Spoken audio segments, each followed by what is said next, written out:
This one is a doozy. Buongiorno. What's up, everyone? Hello, hola, bonjour, all of it. Okay, so I was, well, I mean, I have to keep it factual, okay? So let's just, I was in the bathroom, and I'm going through my cell phone. It's the morning of 8/8/19, the 8th of August, 2019. And I'm on my phone, and out of nowhere, on my news feed, I see a post from Paul McCartney's official verified Instagram account page. Yes, as in the one and the only Paul McCartney of the Beatles and Wings. So I look at the post while I'm in the bathroom, and it's the front cover of the Beatles album Abbey Road, which was released in October of 1969. So then I read the content under comments, and I was like, whoa. On the morning of August 8th, 2019, his soulmate, his eternal soulmate, and first wife, Linda Eastman KODAK McCartney, who co-founded Wings with him, whose father is Kodak, as in Kodak Films and Kodak Pictures, that Linda McCartney took that photo of Paul and his bandmates in a straight line at that pedestrian crosswalk by EMI Studios, aka Abbey Road Studios, that it became quite the iconic and historic photo, on top of becoming the album cover for the Beatles' Abbey Road album. Now, why did I go, whoa? Because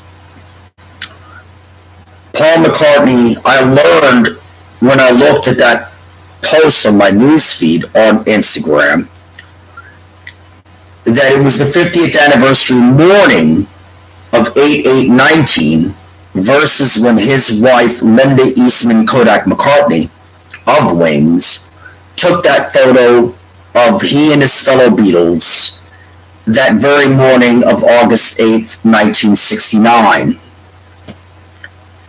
Now here's the catch. Here's the other side of that coin. That same night of August 8th, 1969, is when the members of the Manson tribe, as in the Manson family, invaded the house that Sharon Tate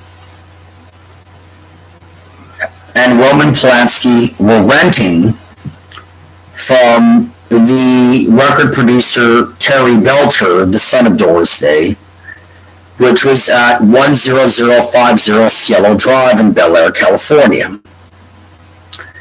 And as we all know, what happened that night in that house to Sharon Tate, the heiress of Folger Coffee, Abigail Folger, and her boyfriend,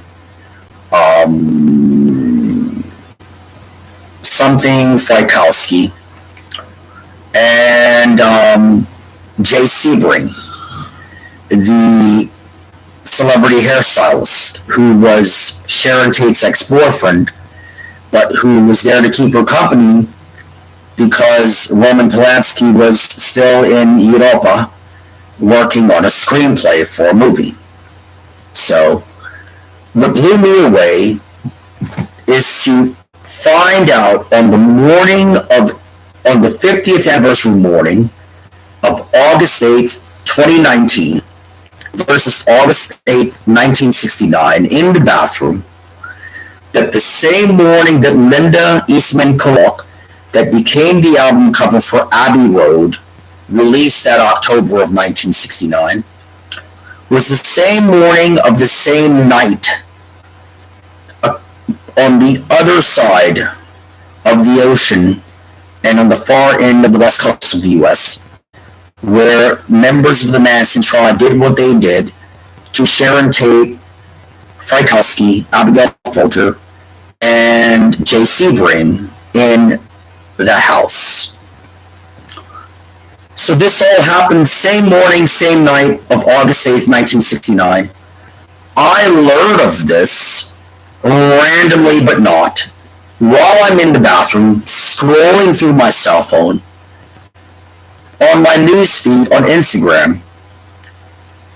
So I immediately took to task and posted 2 separate comments under that post of Paul McCartney's official verified Instagram account page. And in those, my favorite go-to album, when I was the Roman Prince of the District of Columbia, when we, the Estradas, lived in our Holy House apartment building, 1825 Key Street, Northwest DC, in DuPont Circle, right on the cusp of Adams Morgan, that during the 70s, my dad and I's favorite go-to album was Paul and Linda's band Wings album, released in 1973, titled Red Rose Speedway. So after I penned 2 comments, I went back to Paul McCartney's official verified Instagram account page this same 50th anniversary day of the morning of Linda Eastman Kodak McCartney taking that photo of the Beatles crossing in a straight line the pedestrian walk that became the Abbey Road album cover. When I went back to Paul's official verified page, lo and behold, I went whoa again, because this time my 2 comments were literally penned by the official verified Instagram account page of the one and the only Paul McCartney. Both of my comments were penned, which means they were penned right underneath his post of Linda's photo of them in a straight line and under the content of what he shared. I'm going to leave this video log at that, and that in itself would lead to me stepping out into my Georgetown, DC, as I call it, Estrada, Georgetown, DC, and I'll explain in the other video logs why. But I then went out into Georgetown, DC, the following night, on the 50th anniversary night of the 9th of August, 8/9/69. That is another video log. Jorge Estrada, DC, di Servitatio Formulae.